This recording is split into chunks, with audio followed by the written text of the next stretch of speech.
Well, good afternoon and welcome to the NFF Connect series. It is the fourth Thursday of each month and appreciate you all joining us and spending a little bit of time with us.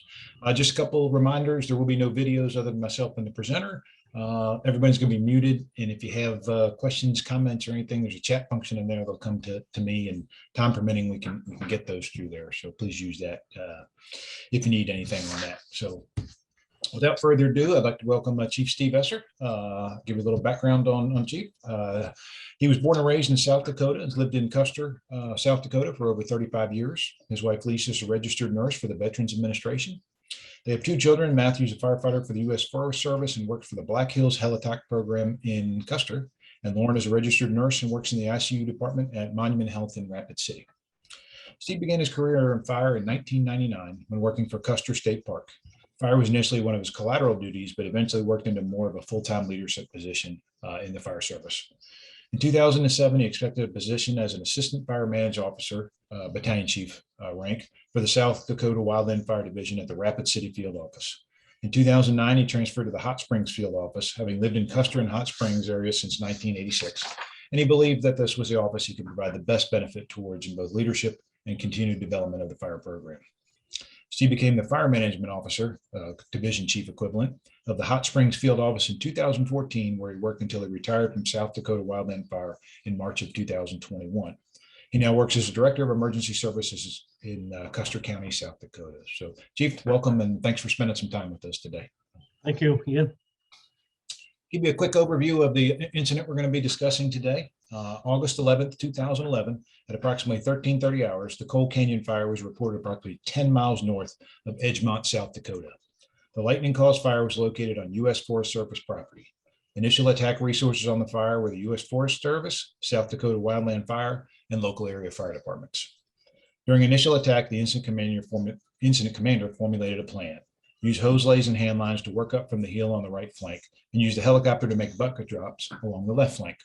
As additional resources arrived, the IC, perceiving the increased complexity, requested a Type 3 organization management team through dispatch. Shortly after, as fire behavior increased and compromised an egress route of the fire area, fire entrapped and overran firefighters attempting escape. One firefighter died, two received serious burns, and two received minor burns. Two firefighters were entrapped in the engine. One remained entrapped and died there. The other escaped and was transported to the Rapid City Regional Hospital. The third firefighter, who was overrun by fire while on foot, was transported to a Greeley, Colorado burn center. Two other firefighters received minor burns during rescue efforts, and they were treated at local hospitals and released. So again, Chief, thank you very much, and your willingness to share with us what happened in this incident and how it affected everybody. You're welcome. Thank you. And as we always do, let's start with the most important thing. Tell us about firefighter Haskvitz. Who was he? What do you want people to know about him? So Trampus was in his fifth season with us as a seasonal firefighter. Trampus came from a really great family. His mom, Eugene, and his dad, Don, were really great parents, super people, and good friends. He also had three siblings, two brothers and a sister. His brother, John, is Tramp's fraternal twin, and he also was working for South Dakota Wildland Fire at the time. And now John, he stuck with State Wildland Fire, and now John actually holds the fire management officer position at the Hot Springs office, where I retired from in 2021. So he graduated from Hot Springs High School, and he attended Dickinson State University in Dickinson, North Dakota. That was where his dad had also attended college, and I believe his brothers as well. He was one of those wiry kids who was tough as nails. He excelled in football during high school, as well as playing football when he went to college at Dickinson State. As a young leader, you know, Tramp was the type of leader that you always hoped you could get. He was pretty quiet and humble when he needed to be, but he could also be pretty stern when he needed. And he liked to do practical jokes on folks, and he had a real good time, you know, playing those jokes on folks. So with all of those things, you know, he gained a lot of respect as a leader, you know, from all of the people that he worked with over the years. One of the things that I'll say about Tramp's family is that they worked tirelessly in the wake of his death, helping organizations like the Wildland Firefighter Foundation and the Trampus Haskvitz Foundation, raising money for, help firefighters throughout the country. So the family has put together the Trampus Haskvitz Memorial Golf Tournament that's been held every year in June, usually the first weekend in June since 2012. And it's ongoing today. It's one of the great things, about Trampus and his family is they were truly dedicated, good folks. So that's kind of the overview, I guess, on Tramp. Excellent, thanks. Okay. So tell us a little bit about the day of the incident. What happened? What led up to everything? So the day of the incident, it started out as a fairly normal day for us. We conducted our morning briefing that covers weather and fuels condition and fires occurring around the region and across the nation, and then our daily safety discussions and stuff. The fire danger on that day was a moderate danger, but there'd been some thunderstorms that had gone through the area. So our work plan was kind of have the engines patrolling in the areas that had received the lightning. We were able to look on some lightning maps, figure out where areas was that we're at that received some lightning in the previous days. So we kind of had folks patrolling them areas, watching for smokes and stuff. On that particular day, Tramp was just coming back into work because he graduated from Dickinson State that spring, and he had been up in North Dakota for a job interview with Bobcat Corporations, and he told me that morning that he'd been offered a job with them, and this would be his last season. In August, we're normally working towards the end. Most of our seasonals, they finish up sometime in September. The beginning of October is when our fire season would normally, end. And those that could stay, that weren't going to college, then they'd stay on usually until, beginning, sometimes middle of October, depending on fire activity level. So that was kind of, the beginning of the day for us, of the incident. And so, yeah, everybody was pretty much, out doing patrols once we finished up everything at the office.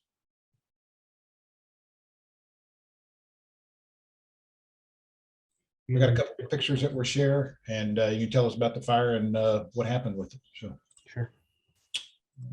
Right. Yep.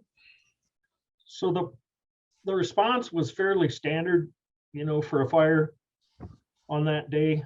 There was a Type 3 helicopter with a Halitac crew. There were 2 VFD engines and 2 state engines, 3 Forest Service engine. Started out at about 1 to 2 acres, and I'd been patrolling over in the Hot Springs area,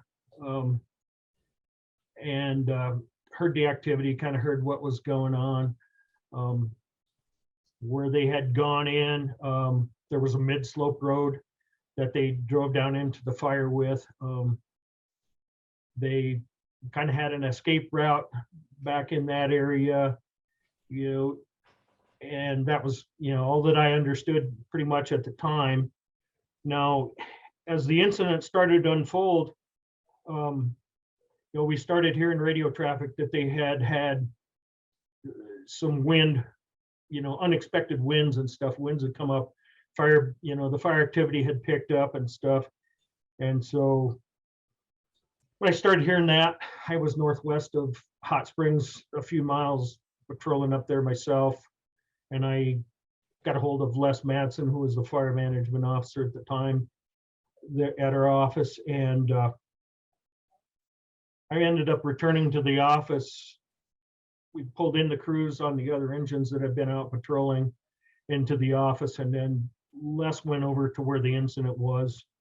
And I stayed at the office, basically monitoring radio traffic and hanging out with the rest of the crew, while we're listening, trying to figure out what was going on and who was actually having problems, who was in the entrapment. And so basically probably an hour, maybe less, after Les had left, Probably an hour and a half later,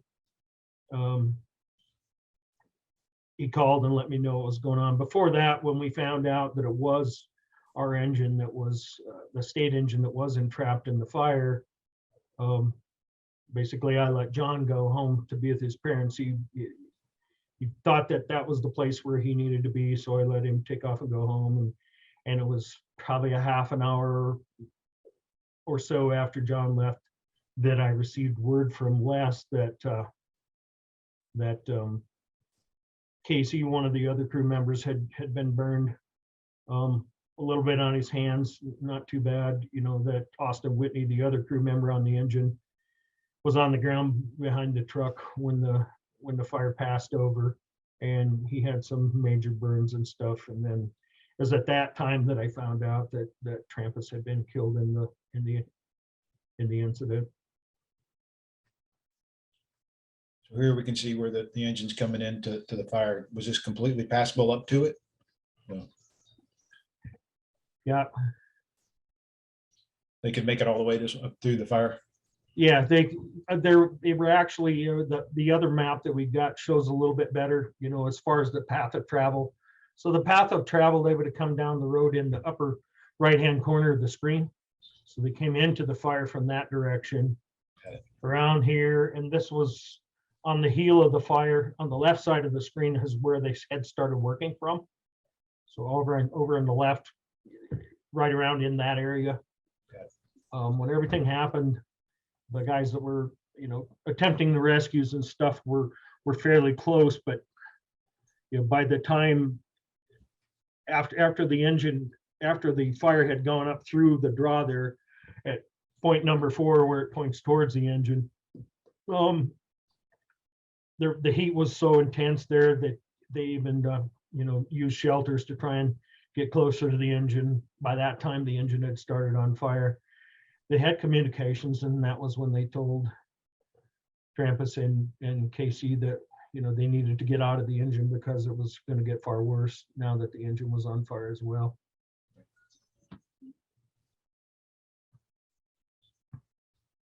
So it was in the curve, of course. Yeah.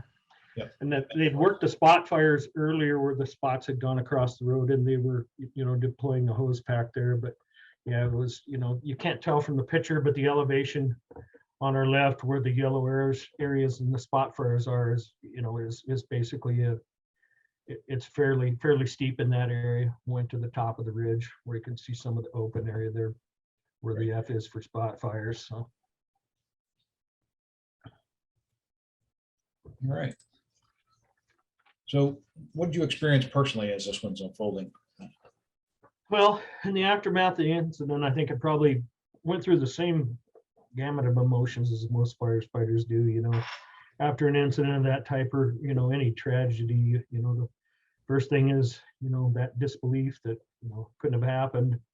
You know, and you get angry with yourself, with others, and you know, definitely there's some self-blame there always, and the grief and the loss. You know, spent basically, you know, after the incident, you know, we spent day and night for a long time making sure that the families and all of our folks were okay. You know, the families of all of the firefighters involved in the incident, you know, and I felt like that needed to be my priority at the time. One of the things to understand is the wildland community in the Black Hills is a lot different than it is in other places. It's such a small community here. We don't have a lot of population throughout the hills, and not a huge population of responders. So when we're responding to a fire here, it's, you know, it's not just a state fire, it's not just a Forest Service fire. You're on every fire that occurs. It doesn't matter whose jurisdiction it is. So we become a pretty close group where we work so tightly with each other all the time, you know, that you know who the guy is working next to you. He might work for a different agency, but you know those guys. And I think that was probably beneficial to us, you know, having those other folks from outside, you know, to talk to at times. You know, I know it was helpful, you know, to me. But when an incident happens like this, you know, it truly affects us all. one of the benefits that we had here in the hills is we did have a really good critical incident stress management group out of Rapid City, and it was formed with, you know, firefighters, law enforcement. There was even a member on the team that was with the FBI, so you know that was beneficial. One of the things when they did the critical incident stress meeting that they had here in Custer at the Forest Service, I asked the Forest Service supervisor, Craig Bobzine at the time, you know, if I could come up for that, because a lot of the seasonal firefighters that were on the Forest Service engine crews and stuff were, you know, only about a year older than my son. He was a junior in high school at that time. But looking back, you know, I think probably I took far too long to address some of my own personal issues, you know, the emotional and the physical issues that you have after, you know, in the aftermath of something like that, you know, and that's probably, you know, one of the biggest things, you know, looking back that I see is, you know, I probably should have listened, probably should have addressed those things far earlier than I did. It seems to be a theme with all our presentations, that I want to take care of everybody else except No, themselves. yeah, it is. I mean, it's, you know, they're your folks. You have to take care of them, and it's not, you know, and like I say, with our small community here, my folks just didn't just include the folks in my office. It included, you know, the folks in the volunteer fire departments and stuff. You know, one of the VFD engines that was down there in the bottom, the chief of the Edgemont Fire Department later went to work with State Wildland Fire as a fuels mitigation specialist at our office in Hot Springs. So yeah, the community is, you know, everything, and you just always want to, you know, take care of everybody else. Right. And you know, that's, I guess, as first responders in general, that's how we are. We're so used to taking care of everyone else that sometimes we put our own personal issues on the back burners, and we'll deal with them sometime later. Yep. So Tell us, you know, after you've gone through the aftermath, was there confidence? Did you have your next wildland fire as an officer? What did you have to go through to regain that confidence out of it? well, you know, having the support group, you know, having all those people that helped, you know, that's probably one of the most beneficial things, is, you know, having that good support group, and that helps us, I think, regain our confidence, you know, after an event like this.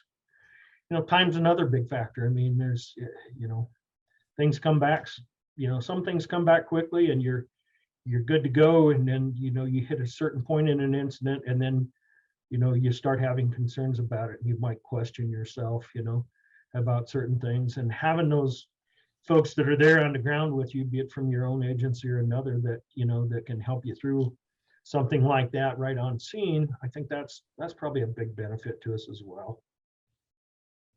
I think it applies to the department regaining its confidence as well, the same I principle? think so too. Yeah, you know, overall, it's the same type of stuff, you know, and also I think another thing, you know, that helps regain confidence is those good discussions, you know, about that incident or other incidents as well, you know, and you know, things that we can talk about that you know, will help us, you know, to potentially avoid another incident of that type, and being able to take in, you know, as leaders, being able to take input from anybody who has input to give, no matter, you know, where their experience level lies, I think is important too. Makes sense. Any changes implemented in the agency after this? So yeah, before the incident, the way that the state's program was set up was, you know, if it was in your own area of responsibility, then an engine boss wasn't required on the engines. You could respond with a type 1 firefighter qualified as an IC type 5. That was acceptable at the time, which Trampus was, and there were qualified individuals on the fire, you know, in all of the positions that they were doing. So that was probably, you know, one of the big changes that we made. And then the other thing that, you know, I think that was an extremely valuable change, and it came along with Jay Esperance, who took our division director Joe Lowe's position when Joe retired. You know, one of the things that we worked on After that was LCES, lookouts, communications, escape routes, and safety zones. We stressed everything with that. And, if all four of those things weren't in place, you didn't engage on the fire, and you had to make sure that, dispatch as well as all the firefighters on scene, had those things, knew that what we had in place for that stuff. So, that was probably the two biggest things. I think the two biggest changes, that were made that moved us forward.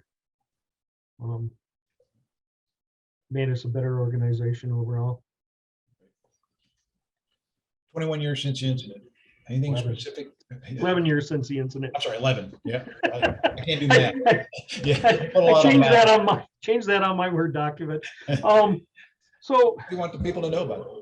Well, the Cold Canyon fire was a terrible incident. And it had a a huge effect on an entire community, families and firefighters. But I think that with each other's support and some of the terrific organizations that we worked with, we continue to move forward, and appreciate that, and honor, Tramp's memory, and he's truly was a great guy, and he's missed and loved by everyone who knew him. One of the other things that's happened over that time is they've developed a staff ride for the Cold Canyon fire. Everything's complete with it. Basically, I talked to Jason Virtue, who's the fire management officer for the force. He's the fire staff officer, and the staff ride's been completed. They're basically just working on a website now that will give everybody the ability to download it if they want to partake in the staff ride. They have all of the posts out with the information on the fire, so it's something that's there. Hopefully people, it's a learning experience for the future, and that's a big thing. Is I think learning from it. But yeah. Any advice you'd give officers and firefighters who may have to deal with a loss of one of their own? Well, take care of the people that, and the families and everybody involved. But the biggest thing is, don't in any way forget that you have to take care of yourself as well. That's a huge thing for all of us. We tend to put everything on the back burner when it comes to ourselves, and we just can't do that. If we're going to maintain effective leadership, we have to be honest with ourselves, and we have to listen to others and what they give us for input, to help us take care of ourselves. Our firefighters deserve the best leadership, that we can give, and if we're not taking care of ourselves, we're shorting them in the long run. And we could even put them back into that same position. I guess another thing, be a student of fire. Far too many times, when we look at previous incidents, and stuff, and we look at those reports, the investigation and incident reports and stuff, it's really easy to look at, we have the bias of 2020 hindsight, at this time after the fact, and we need to look at those things where mistakes were made, and the discussion needs to be is how can we keep, what can we do to keep from making those, those little mistakes, or what can we do to change human behavior? Because a lot of the stuff that happened on the Cold Canyon fire was just, it was human behavior stuff. We spoke about it when I was in Alabama. It's like the nightclub fire. You remember the exit only by the way that you come in. You don't observe other possible escape routes and exits, and safety zones a lot of the time, and things like that. Those are the types of things that we can do to move our folks forward in the future, and so, learning from those incidents and stuff is how we honor those folks like Trampus that we've lost, and folks like Austin Whitney that, spent 40 days in a burn unit, that's how we honor those folks, is by, trying to help our folks be the best that they can be and keep them as safe as we possibly can. Just put a shameless plug in for the uniform support groups. Chief Esser was instrumental. He came to Alabama with us and joined he's one of our cohorts with the uniform support group program. Those match up chief officers, inch commanders, company officers with others that are experiencing line of duty death, people that have actually been through it, because only someone that's been through that can relate and help through that process. So if anyone's interested in those programs, firehere.org. There's a form on there, comes to us, and we can match you up or answer questions about that. So, so I was kind of going to give a pitch for all of that stuff as well, Ian. You know, it was several years after the incident that my boss at the time, Jim Strain, asked us if we would want to attend the last team training that they were having in Pierre. And so I and one of the other guys went to the training and stuff. And after we were done, you know, I decided to become part of what was then the newly, you know, established South Dakota last team. And, you know, after learning, you know, through Trampus's event, through the Coal Canyon event, you know, how overwhelming it can be for everyone involved, you know, with those types of tragedies, I decided that, you know, if I could help out, you know. And it was, you know, sometime later that Casey Warren, who's now the leader of the last team here in South Dakota that I worked with at State Wildland Fire, asked me if I'd be interested in doing the company officer to company officer program. And it was a pretty easy decision, you know, for me, because, you know, at that, and now I think I can give really good, you know, input to folks who might have gone through some, you know, similar situation to what we went through here. So yeah, my only other anything else I'd like to add thing I kind of forgot in the beginning, you know, if you're ever in the Black Hills in the spring and June, you know, look up the Trampus Haskvitz Foundation, and if you're around and want to attend the golf tournament, attend it. It's really a great time. Excellent. A lot of good fellowship and a lot of good fun. Excellent. Thanks. We have a little video here for the 10-year anniversary when they did that. Let's see here. Share.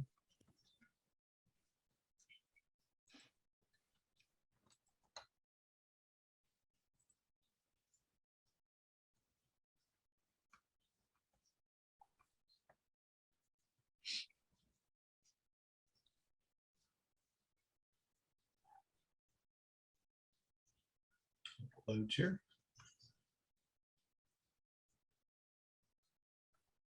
Down a little bit. Come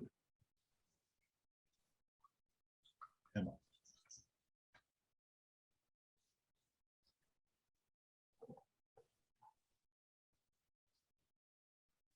Of course, it didn't want to load when we practice it. It works fine, but let's drag it in here.